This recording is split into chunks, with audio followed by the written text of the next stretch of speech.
Hello, welcome back to the channel. I am a former version of myself at the moment, as you can see, not brilliantly well, but recovering from these stomach cramps and continual running to the loo for diarrhea. You didn't want to know that, but I'm sharing more than normal at the moment. I just wanted to say a big thank you to everybody out there who has been in touch one way or another. The messages on email, to be honest, I haven't seen many of the messages on the email. I just haven't been able to get up onto the computer. I know a number of people have sent me messages, but on WhatsApp and Telegram and all the usual places, and I thank you very much for your support. I'm on solids today.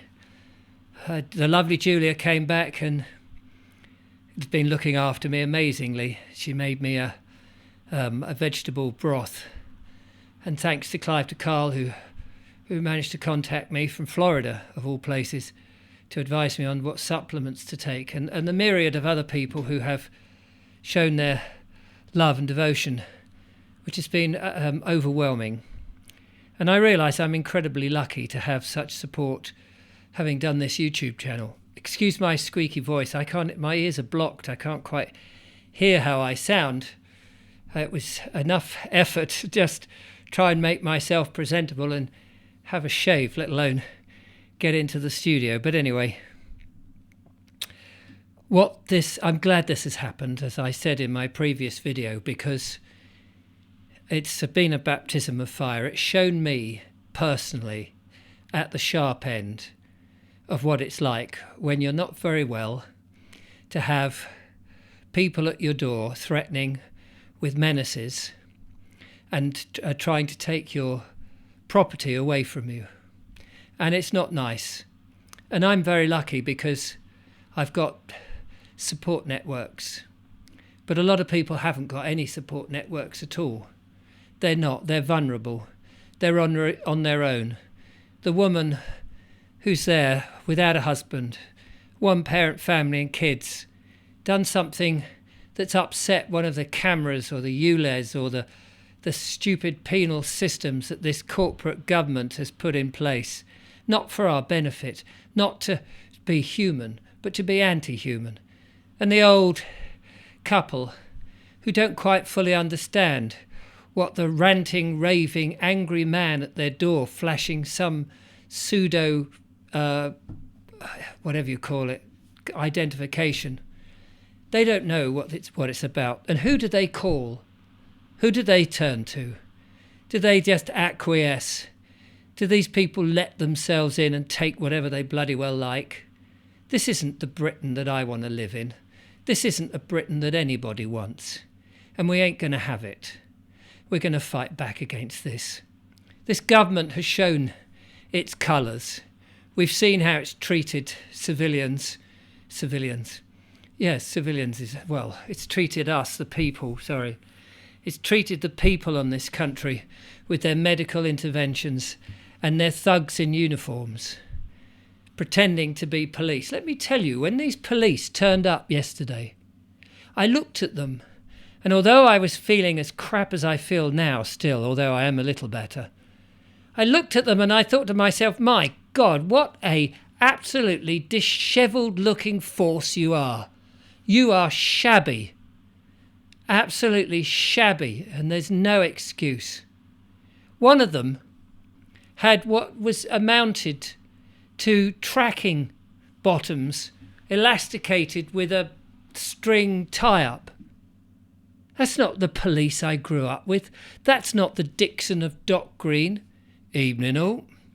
That's not a police constable that we allow by consent to walk the streets and protect us. These people who dress up come from a different life.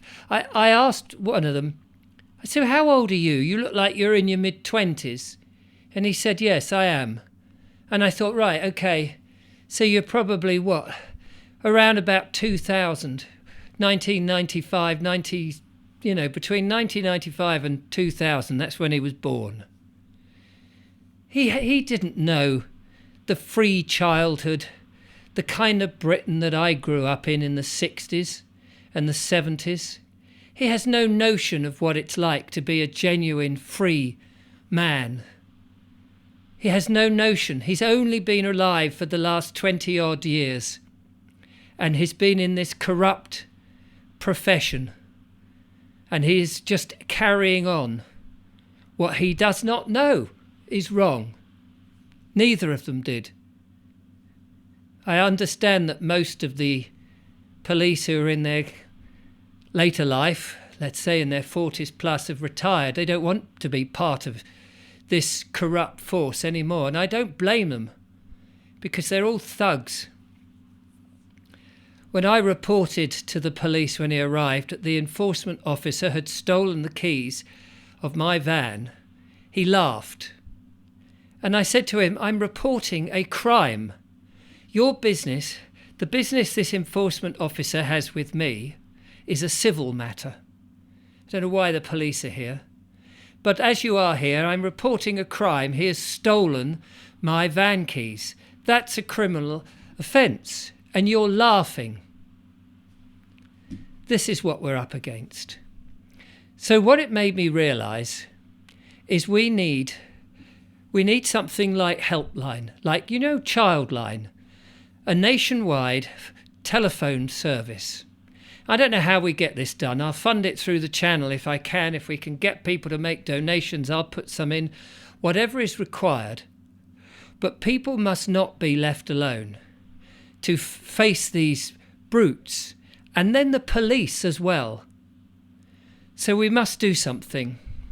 And once my energy is back, I know that these go on with the people in the park, the stand in the park, and various people have got little sort of groups and stuff, but we need to consolidate this. And I would call to other YouTubers who are in this movement to tell the truth and set people free. If we could set something else up like this, a beatthebailiffs.com style website perhaps, in which it instructs people how to protect themselves, what the law actually says, what they can do to stop these people from taking their properties, to ask for the court warrants, to actually have evidence that they have any rights or jurisdiction, and how they stop giving jurisdiction. We need to train people so that they are not vulnerable in the way that I was vulnerable. I mean, I've been interviewing people, as you know, for the last 12 months, gleaning bits. But we all need to be able to understand absolutely, categorically, what we need to do to prevent these people intimidating us and using extortion. I mean, they're no better than the mafia. These people are part of corporations. The government is a corporation, the councils are a corporation, and these enforcement agencies are a corporation. And so, sadly, is the police. We need to build this country, a free country, and get rid of this corporate Britain. Their time is up. They can't do it to the free men and women of this land. So I think we need a beatthebailiffs.com type service. How we fund it, I don't know. But there'll be people out there who I'm sure will come to help. Anyway, I'm getting better. We will all group together. We can't have this. Not to our weak and vulnerable. I don't care for me. I was just ill at the time. But there are people like my father who had dementia, and my mother who at the end of her life was not very well. And if I knew this had happened to them, I would be so angry. So we've got to get together and do something. Thank you for watching. I'll give you an update on where I am and what I'm doing. I have got a video recorded a few days ago with a lovely chap called Gary. I'll be putting that out probably tomorrow. It was before all of this happened, and I was okay, but I'll put that out, but I'll give you an update later on. Thank you for watching.